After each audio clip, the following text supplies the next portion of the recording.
नमस्कार दोस्तों, education point में आपका स्वागत है। मैं एक बार फिर दोस्तों आज हम बात करेंगे मध्य प्रदेश शिक्षक भर्ती वर्ग 3, वर्ग 2 और वर्ग 1 की बात करेंगे। कंप्लीट बात होने वाली दोस्तों, आप लोगों ने जो कमेंट बॉक्स में कमेंट भेजे हैं उन पर भी हम विस्तार से चर्चा करेंगे। साथ ही मेरिट लिस्ट कैसे बनेगी और उसके बाद हम बात करेंगे कट ऑफ क्या रह सकता है ना, संयुक्त काउंसलिंग से क्या लाभ हो सकता है आप लोगों को, है ना, और अतिथि शिक्षक के लिए क्या क्या करना पड़ेगा, कैसे एक्सपीरियंस बनेगा, इन सभी पर विस्तार से बात होने वाली है। इसके लिए आपको शुरू से लेकर अंत तक वीडियो को देखना होगा, है ना। और दोस्तों अभी तक चैनल पर नए हैं, चैनल को सब्सक्राइब भी करना होगा, ठीक है ना दोस्तों। अब बात करेंगे, देखिए आज हमारे पास पहला कमेंट हमारे पास आया है जो हमने उठाया है दोस्तों, ये है माता प्रसाद जी का। माता प्रसाद जी का इनका पहले भी कमेंट शामिल हो चुका है। सर मेरे 85.71 संस्कृत वर्ग 1 में सिलेक्शन होगा या नहीं, एससी हैंडीकैप्ड गेस्ट। बिल्कुल, देखिए आप एससी से हैं, हैंडीकैप भी हैं और गेस्ट भी हैं, तो आपका सिलेक्शन 100% हो जाएगा, है ना। यदि सेकंड काउंसलिंग स्टार्ट हो गई है तो दोस्तों आपका या तो ट्राइबल में हो जाएगा, है ना, ट्राइबल में नहीं होगा तो आपका डीपीआई में हो जाएगा। बिल्कुल टेंशन ना लें, आपका सिलेक्शन 100% हो जाएगा, ठीक है ना। इसके बाद बात करेंगे अगला स्कोर कार्ड हमारे पास है विजय ठाकुर का।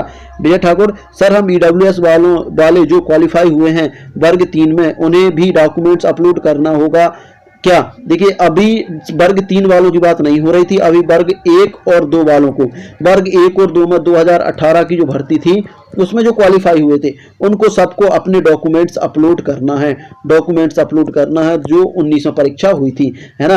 बाकी वर्ग 3 वालों को अभी ऐसा कुछ नहीं कहा है। वर्ग 3 वालों की मेरिट लिस्ट आएगी, उसके बाद जो लोग मेरिट में आ जाएंगे और उसके बाद एक वेटिंग लिस्ट आएगी, उसमें आ जाएंगे, उन लोगों को ही डॉक्यूमेंट्स अपलोड करना है ना। तो वर्ग 3 वालों को अभी कुछ नहीं करना, अभी सिर्फ वर्ग 2 और 1 वाले जो भी कैंडिडेट हैं वो अपने डॉक्यूमेंट्स अपलोड कर दें एमपी ऑनलाइन के थ्रू, ठीक है ना।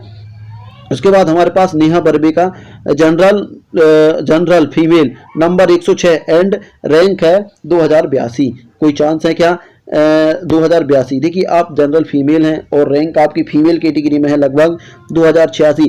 तो देखिए बात करेंगे आपके सिलेक्शन की, तो सिलेक्शन की देखिए चांस, पहले मैं पोस्टों की बात कर लूं तो देखिए नंबर ऑफ पोस्ट है 18,527। उसमें देखिए 25% अतिथियों का रहेगा इसमें, तो लगभग 4632 अतिथियों के लिए चली जाएंगी। उसके बाद रहेगा दिव्यांगों का 1112 दिव्यांगों को चली जाएंगे। उसके बाद रहेगा एक्स सर्विसमैन का 742 यहाँ चली गए। जब हम इन सभी पोस्टों को निकाल देते हैं तो लगभग आपकी पोस्टें बचती हैं 12,041 पोस्टें बचती हैं जिन पर आपका सिलेक्शन होना है ना। और इस पर हम 27% रिजर्वेशन लगा देते हैं आपका। देखिए अनरिजर्व में लगभग इतनी पोस्ट बच रही हैं, तो आपकी पोस्टें आएंगी 3251। अब 3251 दो पार्ट्सों में डिवाइड हो जाएंगी, 1626 ओपन नेल और 1625 फीमेल क्लास। अब बात करेंगे आपकी सिलेक्शन की, तो देखिए आपकी रैंक कितनी है 2000, जबकि पोस्टें कितनी आ रही हैं 1625। तो आप चांस क्या हैं, देखिए चांस ये है कि आपके सिर्फ वर्ग 1 और वर्ग 2, है ना, यहाँ से यदि मान लीजिए कैंडिडेट सिलेक्ट होते हैं कुछ, है ना, 5-6 तो कैंडिडेट यहाँ सिलेक्ट हो जाते हैं। और ये चीज़ क्लियर है कि देखिए जिसने वर्ग 1 और 2 क्वालिफाई किया है उसके वर्ग 3 में बहुत शानदार मार्क्स आए हैं, तो उसको आपको बेनिफिट मिल जाएगा और आपका सिलेक्शन चांस होने के चांस बने रहेंगे, है ना। तो बात यदि आप मुझसे पूछें कितने परसेंट चांस हैं, तो लगभग मैं बात करूंगा कि 90% आपके चांस हैं कि आप सिलेक्ट हो सकती हैं नेहा जी, ठीक है ना। इसके बाद बात करेंगे हम अगला स्कोर कार्ड। अगला स्कोर कार्ड है रत्नेश खरे का। हमारी मांग 51,000 पद पर है भर्ती हो। बिल्कुल 51,000 के लिए सभी की मांग है। यदि 51,000 पर पद भर्ती हो जाती है तो लगभग सभी लोगों का सिलेक्शन हो जाएगा, है ना, कोई नहीं रहेगा, सबकी नौकरियां लगेगी।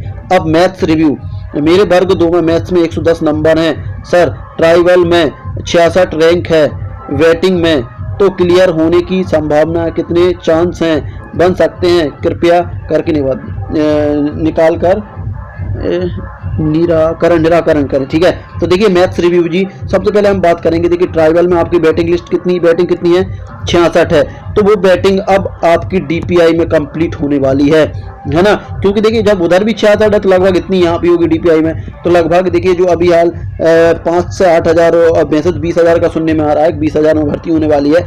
लेकिन कितने भी आते हैं पद, है ना, तो आपके सिलेक्शन होने के चांस रहेंगे। लगभग देखिए 200-400 पद तो आएंगे मैथ्स के, तो उसमें आपकी बिल्कुल बैटिंग क्लियर होने के चांस 100% है। और आप कहेंगे सिलेक्शन के चांस, तो बिल्कुल मैं कहूँगा कि 98% आपके सिलेक्शन के चांस हैं कि आप इस भर्ती में, है ना, क्योंकि संयुक्त काउंसलिंग हो रहा है डीपीआई की और ट्राइबल की, अब ये संयुक्त काउंसलिंग होगी, है ना, तो इसलिए इसमें आपके सिलेक्शन के चांस बिल्कुल 100% है। मैथ्स रिव्यू जी तो समझ में आ गया होगा। इसके बाद बात करेंगे अगला स्कोर।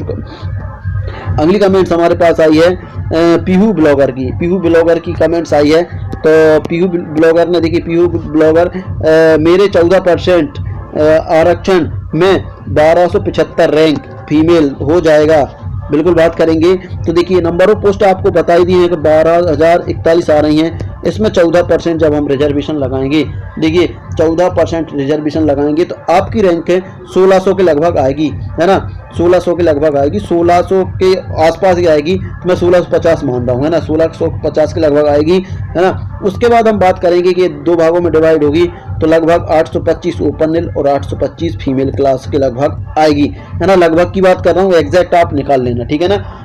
और आपकी बात करेंगे देखिए सिलेक्शन की, तो ये मान लीजिए फीमेल क्लास के लिए पोस्ट कितनी आ रही, 825, जबकि रैंक कितनी है आपकी 1275। अब यहाँ से थोड़ी सी दिक्कत होने वाली है, लेकिन आपको बेनिफिट मिलेगा वर्ग 1 व 2 से, वर्ग 1 प्लस 2 से बेनिफिट ये मिलेगा कि संयुक्त रूप से काउंसलिंग हो रही है। कुछ फीमेल आपकी ओबीसी वाली अनरिजर्व में भी सिलेक्ट होंगी, क्योंकि मेरे पास बहुत सारे स्कोर कार्ड आते हैं, है ना, तो उस हिसाब से देखा जाए तो बहुत से फीमेल के हाईएस्ट मार्क्स हैं अनरिजर्व में, चाहे मेल हो चाहे फीमेल हो। तो कुछ फीमेल आपकी अनरिजर्व में सिलेक्ट हो जाएंगी, कुछ एक वर्ग 1-2 में भी सिलेक्ट हो जाएंगी। उस हिसाब से आपकी रैंक ये क्लियर होने के चांस 100% है, 100% है। आप सिलेक्शन की बात करेंगे कितने परसेंट सिलेक्शन हो सकता है, तो मैं 95% बोल सकता हूँ कि आपका सिलेक्शन के चांस बन सकते हैं, ठीक है ना। पीहू ब्लॉगर जी आपको समझ में आ गया होगा, ठीक है। इसके बाद बात करेंगे हम जय महाकाल जी का, है ना। सर अनरिजर्व में EWS SC ST OBC other state सब आते हैं, तो अनरिजर्व की सीट तो मिनिमम 50% होना चाहिए, जिससे सभी को लाभ मिले। तो देखिए ये तो सब गवर्नमेंट की चीज़ें हैं, है ना, हम इन पे वो नहीं कर पाएंगे डिस्कस, है ना, कि कितनी होना चाहिए कितनी नहीं होना चाहिए। बाकी जो है उसमें आप मान लीजिए, है ना, बाकी जो आप कह रहे हैं वो सारी क्लियर चीज़ें हैं ना। इसके बाद बात करेंगे सर मनोज सर ने भेजा है, सर मैंने अतिथि कार्य देखिए, अब इनने अतिथि संबंधित आया है, तो आप लोग ध्यान से देखें। अतिथि में कार्य किया था 2010-11 में, 11-12 में, 13-14 में किया, और मैंने पोर्टल से मानदेय अनुसार उपस्थिति पत्रक भी निकाल लिए हैं, स्कूल में वेरिफिकेशन भी करवा लिया है, लेकिन सर संकुल से नहीं किया अभी, इसलिए आगे की प्रक्रिया बताएं, है ना। अब मुझे क्या करना चाहिए, देखिए आपने यदि यहाँ से संकुल तक कर लिया है तो संकुल से आप वेरीफाई करवाइए, है ना, आप वेरीफाई करवाइए। एक मैंने वीडियो भी बनाया है, उसको आप देख लेना, वेरीफाई करवाइए, और उसके बाद इस चीज़ को आप DO ऑफिस ले जाइए, है ना, DO ऑफिस जाएगा, है ना, DO ऑफिस तो DEO ऑफिस जाएगा, और वहाँ से आपका DO सर आपका क्रॉस वेरिफिकेशन करेंगे कि आपको कितने दिन का मानदेय प्राप्त हुआ है, और उसके बाद उनके डिजिटल साइन होंगे, और उसके बाद आपका एक्सपीरियंस क्या हो जाएगा, वैलिड हो जाएगा। तो संकुल से डायरेक्ट आपका काम अब DO ऑफिस का बचा है ना, तो DO ऑफिस आप जाएं और वहाँ से कंप्लीट करवाएं, है ना। वहाँ से आप संकुल प्रचार से बात कर सकते हैं, संकुल प्रचार आपको आगे के निर्देश दे सकता है कि आगे की वो बता सकता है, तो आपको समझ में आ गया होगा, ठीक है ना। अब महाकाल जी 51,000 पोस्ट पर अनरिजर्व मेल कट ऑफ कितने नंबर तक फाइनल सिलेक्शन होगा, वेटिंग कितने नंबर तक जाएगी। देखिए आप 51,000 पर निकाल के कभी एक आध वीडियो बनाएंगे तो उस टाइम आपको इसका पूरा जवाब दे दिया जाएगा। अभी निकालूंगा तो काफ़ी टाइम निकल जाएगा, और लोगों के कमेंट भी नहीं ले पाएंगे, तो थोड़ा सा वेट करें, इसके बाद हम अगले उसमें देखेंगे, ठीक है ना। इसके बाद हमारे पास आया सुनील जाटव जी का। सुनील जाटव सर मेरे पास गेस्ट में 2 सत्र हैं, 2 सत्र में 225 दिन कंप्लीट हैं, और वर्तमान में कार्यरत हूँ। वर्तमान वाला सत्र वर्ग 3 में मान्य हो जाएगा क्या सर। देखिए बात करेंगे, देखिए उनने मांगा है 3 सत्र, कितने मांगे हैं अब 3 सत्र। अब देखिए 3 सत्र में अब ये क्लियर नहीं बता सकते कि वो वर्तमान वाला सत्र वैलिड कर रहे हैं कि नहीं कर रहे हैं। आपके 200 दिन कंप्लीट हो चुके हैं, वो तो आप यहाँ से तो वैलिड हैं, लेकिन आपके 3 सत्र भी होना चाहिए। 3 सत्र अभी करंट वाला जुड़ जाएगा तो आपका वैलिड हो जाएगा, और यदि करंट वाला नहीं जोड़ेंगे तो फिर संभव नहीं है, है ना। तो उनके लिए 3 सत्र चाहिए। अब 3 सत्र आपने यदि काम किया है और 3 सत्र में 200 दिन है तो आप अतिथि के लिए वैलिड हो। आपको समझ में आ गई होगी बात। इसके बाद बात करेंगे हम अगला स्कोर कार्ड। अगला स्कोर कार्ड हमारे पास मिला है मनीषा लोधी हैं, और गवर्नमेंट जॉब इन्होंने लिखा है। फीमेल कैंडिडेट 90 नंबर सिलेक्शन के चांस हैं क्या। देखिए 90 नंबर हैं, सिलेक्शन के चांस हैं क्या, है ना। तो अभी तो देखिए हम बात कर सकते हैं कि बिल्कुल सिलेक्शन के चांस हो बन सकते हैं। कब? जब नंबर ऑफ पोस्ट 51,000 हो जाए तो सिलेक्शन के चांस बन सकते हैं, बाकी अभी तो संभव नहीं है। ठीक है। हरी गेमर की 101 नंबर है, 101.18 गेस्ट टीचर ओबीसी मेल हो सकता है क्या? बिल्कुल बिल्कुल हो सकता है, बिल्कुल हो सकता है। आपकी रैंक भले कितनी हो उससे कोई मतलब नहीं है। यदि आप गेस्ट टीचर 101.18 है तो बिल्कुल आपके सिलेक्शन के चांस 90% मैं कह सकता हूँ सिलेक्शन के चांस हो सकते हैं। ठीक है ना। उसके बाद अरुणिमा सिंह का है, बाकी 13% रिजर्वेशन 13% में जनरल में जाएगा या SC ST या OBC में। देखिए जो 13% देखिए आप पहले चल रहा था 27% देना के चल रहा था OBC को, लेकिन उसमें से 2 पार्ट्स कर दिए, 14% दिया जाएगा और 13% होल्ड किया जाएगा। तो ये होल्ड अभी देखिए ना तो SC को दिया जाएगा, ना ST को दिया जाएगा, ना जनरल को दिया जाएगा, ना OBC को। जिसके पक्ष में मामला जाएगा उसको दिया जाएगा, या तो OBC को जाएगा या अनरिजर्व में जाएगा। तो अनरिजर्व में जाएगा तो फिर वहाँ SC के भी सिलेक्ट होंगे, ST के भी, OBC के भी और जनरल के भी, सब सिलेक्ट होंगे उसमें, है ना। और यदि किसके पक्ष में जाता है, OBC के पक्ष में जाता है, सिर्फ OBC के कैंडिडेट सिलेक्ट होंगे। इसलिए अभी ये इस पोस्टों पर कोई सिलेक्ट नहीं होगा, ये पोस्टें रिजर्व रहेंगी, 13% के हिसाब से अभी खाली रहेंगी। ठीक है ना। उसके बाद अगला स्कोर कार्ड है। देखिए वीडियो बड़ा हो रहा है इसलिए थोड़ा सा पेशेंस बना के रखें। अगला स्कोर कार्ड है हमारे पास संजय चतुर्वेदी का। इग्नू में तो एक सर्टिफिकेट है बीएड का, है ना। इग्नू भी देखिए वैलिड हो रहा है, इग्नू भी वैलिड हो रहा है। यदि 2 साल का सर्टिफिकेट है बिल्कुल वैलिड हो रहा है, चाहे इग्नू हो, चाहे भोज हो, चाहे बरकतुल्ला हो, या फिर कोई सी भी यूनिवर्सिटी हो, NCT द्वारा मान्यता प्राप्त होना चाहिए, है ना। NCT द्वारा मान्यता प्राप्त होना चाहिए। उसके बाद बात करेंगे ये प्रीति जैन का कमेंट्स आया हमारे पास। सर जी मैं अनरिजर्व फीमेल रैंक 1852 है ना। कंसोलिडेटेड रैंक की बात करूं तो 10,126 है, कोई चांस है क्या? देखिए बिल्कुल आपकी बात करेंगे तो आपकी देखिए फीमेल रैंक कितनी है, फीमेल रैंक की बात करें 1852 है। अब देखिए अनरिजर्व में फीमेल रैंक 1852 है, जबकि हम पोस्टों की बात करें तो लगभग आपकी पोस्टें 32 से 51 पोस्ट आने वाली हैं जो मेल फीमेल में डिवाइड होगी। तो 1626 ओपन और 1626 फीमेल क्लास, 1625 फीमेल क्लास में। जबकि आपकी देखिए आपकी रैंक कितनी है 1800 और 1600 तक पोस्ट आ रही हैं। तो आपके कुछ कैंडिडेट देखिए अनरिजर्व से हैं आप, कुछ कैंडिडेट वर्ग 1 और 2 में बिल्कुल 100% सिलेक्ट होंगे, है ना।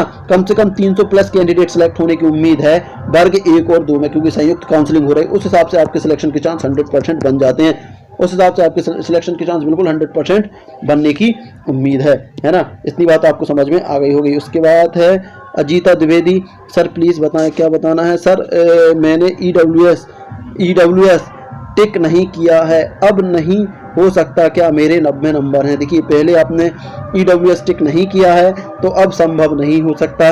और यदि मान लीजिए अभी एडिट का ऑप्शन खुलता है तो आप टिक यदि होता है तो बिल्कुल कर दें, है ना। बाकी अभी संभव नहीं है। यदि मान लीजिए एडिट का ऑप्शन आता है तो बिल्कुल आप कर दें। आप MP ऑनलाइन के संपर्क में रहें, ठीक है ना। इसके बाद अगला स्कोर कार्ड है हमारे पास स्टडी अड्डा। सर नोइस DLED की तो एक ही मार्कशीट है तो फिर कैसे होगा? देखिए नोइस DLED की एक ही मार्कशीट है तो आप एक ही से करवाइए ना वेरिफिकेशन। उससे बोलिए कि सर एक ही मार्कशीट है ना, कोई दिक्कत नहीं है। यदि आपकी वैलिड रहेगी नोइस वाली तो बिल्कुल आपका वेरिफिकेशन होगा, उससे कोई मैटर नहीं करता। देखिए यदि मान लीजिए किसी का ईयरली है तो उसकी तो 2 ही मार्कशीट होंगी ना, है ना। एक फर्स्ट ईयर की, एक सेकंड ईयर की, फाइनल ईयर की, है ना। और यदि किसी का एक ही साल का है और वो भी ईयरली है तो उसकी एक ही मार्कशीट रहेगी, वो बीएड वाला। तो समझ में आया ना। ऐसे कई कैंडिडेट हैं रहेंगे। जैसे देखिए पहले बीएड का 1 साल का होता था तो उसकी तो सिर्फ एक ही मार्कशीट रहेगी ना, है ना। अब 2 साल का हो गया तो उसकी देखिए 1 साल का था और ईयरली था तो उसकी एक ही मार्कशीट हुआ करती थी। समझ में आ गई बात। इसके बाद बात करेंगे अगला स्कोर कार्ड और ये हमारे अगला कमेंट्स और इसके बाद ये हमारी लास्ट है हमारे पास सुनील जाटव जी के। सर मेरे पास गेस्ट टीचर में 2 सत्रों में इतने दिन है, ये इनकी पे बात कर ली हमने, है ना। तो आपको 3 सत्र चाहिए और 3 सत्र चाहिए पड़ेंगे, बगैर 3 सत्रों काम नहीं हो पाएगा। और वर्तमान वाला सत्र वर्ग 3 में मान्य हो गया कि नहीं? तो ये देखिए अभी ये थोड़े से और नियम आने दीजिए बिल्कुल, फिर उसके बाद बिल्कुल थोड़ी चीज़ें क्लियर हो जाएंगी। इसके बाद हमें पास है प्रंजलि पाठक की है, एमपीडेड वर्ग 3 में फीमेल, इतनी रैंक 59 रैंक है। जनरल सिलेक्शन हो सकता है क्या? देखिए आपने अपनी खुद की रैंक नहीं बताई। ओपन में फीमेल नील ओपन में, देखिए फीमेल नील ओपन में आपकी रैंक है इतनी। तो देखिए बिल्कुल आपकी सिलेक्शन के चांस बन जाएंगे जब पोस्ट आ जाएंगी 20,000 प्लस, जब आपकी पोस्ट आएंगी कम से कम 30 से 40 हज़ार प्लस, 30 से 40 हज़ार प्लस पोस्ट आती हैं तो आपके सिलेक्शन के चांस बिल्कुल बन जाएंगी, ठीक है ना। तो आपके सिलेक्शन के चांस बन जाएंगे। तो दोस्तों ये था आज का वीडियो। आज के वीडियो में देखिए बहुत ही कम कमेंट्स लिए हैं, बहुत सारे कमेंट्स आते हैं, है ना दोस्तों। तो वीडियो बड़ा हो जाता है इसलिए मैंने कमेंट्स उठाए हैं, है ना। यदि आप लोगों को भी कोई दिक्कत है तो आप बिल्कुल कमेंट्स करिए दोस्तों, आपके कमेंट्स उठाने की कोशिश की जाएगी, है ना। और थोड़ा ध्यान से करिएगा, देखिए पर्सनल चीज़ें कोई भी शेयर नहीं करेगा यूट्यूब पे चाहे व्हाट्सअप पे, है ना। तो दोस्तों आप लोगों को वीडियो कैसा लगा, यदि अच्छा लगा तो लाइक शेयर कमेंट करिएगा। मिलते हैं अगली वीडियो में, तब तक के लिए जय हिंद जय भारत।